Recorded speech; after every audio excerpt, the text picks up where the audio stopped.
আজি গণেশ চতুৰ্থী উপলক্ষে প্ৰতিটো গণেশ মন্দিৰতে দেখিবলৈ পোৱা গৈছে ভক্তৰ ভিৰ। ঠিক অনুৰূপ ধৰণে এইবাৰ আমি গণেশগুৰিৰ গণেশ মন্দিৰৰ পৰিৱৰ্তে বা 9 মাইলৰ গণেশ মন্দিৰৰ পৰিৱৰ্তে মহানগৰীৰ লখৰা গড়ভঙা সংযোগী পথত থকা লখৰা থাপনা অঞ্চলৰ লখৰাকণা অঞ্চলৰ গণেশ মন্দিৰ দেখুৱাইছোঁ, যিটো মন্দিৰত গণেশৰ অৱস্থিতি পোৱা যায়। আৰু এই মুহূৰ্তত ইয়াতে থকা যিসকল কাৰ্বি সম্প্ৰদায়ৰ নেপালী সম্প্ৰদায়ৰ লোকসকলে ইয়াতে পূজা অৰ্চনা আৰম্ভ কৰিছে। আৰু এই মন্দিৰটোত এটা বিশেষত্ব আছে, পুৰণি এই মন্দিৰটোত প্ৰত্যেকবাৰে পূজা অৰ্চনা আৰম্ভ কৰা হয়। আৰু এতিয়া ৰাতিপুৱাৰ ভাগৰে পৰা ইয়াতে লোক আহিছে আৰু কালি নিশাৰ ভাগতো গণেশ দেৱতা আহি ইয়াতে অৱস্থিতি পোৱা গৈছে। বিশেষকৈ হাতী আহি এই স্থানত তেখেতসকলে হাতীয়ে ইয়াতে পূজাৰ পূৰ্বে থাপনাত স্নান কৰি গৈছে বা চুই যোৱা বুলি উপলক্ষ কৰাইছে। আৰু যিসকল ভক্ত আছে তেখেতসকলৰ পৰা কিছু কথা জানিবলৈ চেষ্টা কৰিম আৰু সমান্তৰালভাৱে ইয়াৰে যিসকল লোক আছে তেখেতসকলৰ পৰা জানিবলৈ কি ধৰণে আপোনালোকে আয়োজন কৰিছে পূজাখন? পূজাখন কেনেকৈ আয়োজন কৰিছে আপোনালোকে? পূজাখন আমি প্ৰত্যেক বছৰে মানে ৰূপালী জয়ন্তী হিচাপত আমি মানি যাওঁ। আমাৰ আটাপিতা দিনৰ পৰা আজিৰ মন্দিৰ নহয়, এইটো আমাৰ বাবাৰ টাইমৰ পৰা পূজা পাঠ কৰি যোৱা মানুহ আমি। গতিকে প্ৰত্যেক বছৰে চতুৰ্থী গণেশ পূজা, আজি পঞ্চমী গণেশ পূজাটো মানি গৈছোঁ। বিভিন্ন প্ৰান্তৰ পৰা আমাৰ আই মাতৃসকল আহে, ভক্তভোগীসকল আহে, পূজা অৰ্চনা দিয়ে, ঠগি দিয়ে গণেশ বাবাৰ নামত। শান্তি শৃংখলাভাৱে যাতে পূজাখন পাৰ কৰি লৈ যাবৰ কাৰণে আমি আগভাগ লওঁ। লগতে আপোনালোকে আহিছে, আপোনালোকৰ মাধ্যমত এই প্ৰচাৰত এই গুৱাহাটী মহানগৰীৰ পিছপৰা অঞ্চল আমাৰ গণেশ মন্দিৰ, ইয়াত যে গণেশ মন্দিৰ আছে কোনেও নাজানে আজিলৈ। কিন্তু আপোনালোকৰ জৰিয়তে যাতে প্ৰচাৰ হয়, আমাৰ যে এই থান আছে গণেশ মন্দিৰ, এইটো যাতে প্ৰচাৰ হয় তাৰ বাবে আপোনালোক অনুৰোধ জনাইছোঁ। ধন্যবাদ। হাতী আহে আৰু কালি হাতী প্ৰায় আহি থাকে। যোৱাকালি প্ৰায় আমাৰ এটা হাতীটো আহি পেলাই আগজাননী দি গৈছে, পূজাৰ আগতে হাতী আহিবই, পাৰিলে আজিও আহিব।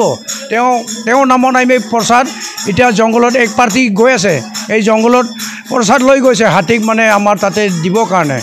গতিকে যোৱাকালি আহিছে আগজাননী যে মোৰ নামত পূজাখন কৰে, মোৰ কাৰণে প্ৰসাদ কিয় নেদে, সেই বুলি আজি লৈ গৈছে আমাৰ পাৰ্টি জংঘলত দি আহিব।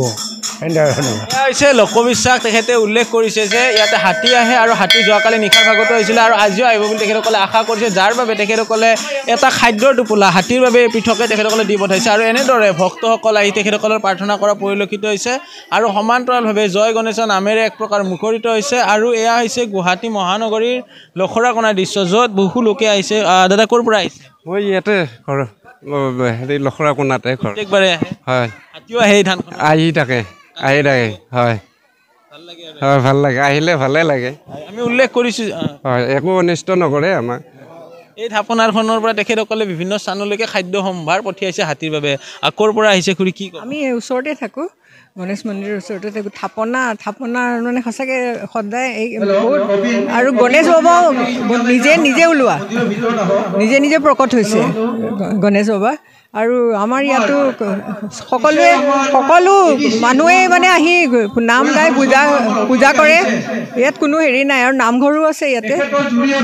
আমি সকলোৱে এনেধৰণে তেখেতসকলে দেখিবলৈ পোৱা গৈছে যে নাম কীৰ্তন চলি আছে আৰু নেপালী সম্প্ৰদায়ৰ লোকসকলে বিশেষভাৱে তেখেতসকলে নাম কৰিছে জয় গণেশ কৰা দেখিবলৈ পোৱা গৈছে। এই যে সাজ পোছাক দেখিছে আপোনালোকে, এই মুহূৰ্তত সতীৰ্থ দেখুৱাইছে যে এই ধৰণৰ সাজ পোছাক নেপালী সম্প্ৰদায়ৰ লোকসকলৰ এই বিশেষ সাজ পোছাক। আৰু পিছফালে যিসকল আছে তেখেতসকল কাৰ্বি সম্প্ৰদায়, এই থলুৱা লোকসকলে মহানগৰীৰ লখৰা যি কণা অঞ্চল আছে, থাপনা অঞ্চল, এনেধৰণে পূজা অৰ্চনা কৰিছে। আৰু সমান্তৰালভাৱে তেখেতসকলে খোৱা লোৱাৰ ব্যৱস্থাও কৰা পৰিলক্ষিত হৈছে। আৰু বিভিন্নজনক সম্বৰ্ধনা অনুষ্ঠানৰ লগতে কেইবাটাও অনুষ্ঠান তেখেতসকলে ৰাখিছে।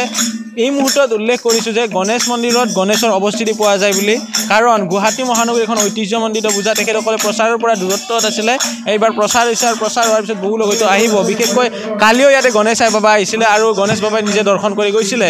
আৰু ভক্ত যি ধৰণৰ দীঘলীয়া সোঁত এই মুহূৰ্তত দেখুৱাইছে যে সতীৰ্থ যিমান পাৰে সিমান দীঘলীয়া এটা লাইন আছে। এই অঞ্চলটোত যিমানখিনি লোক আছে, লোকবিশ্বাস অনুযায়ী এই অঞ্চলটোৰ প্ৰতি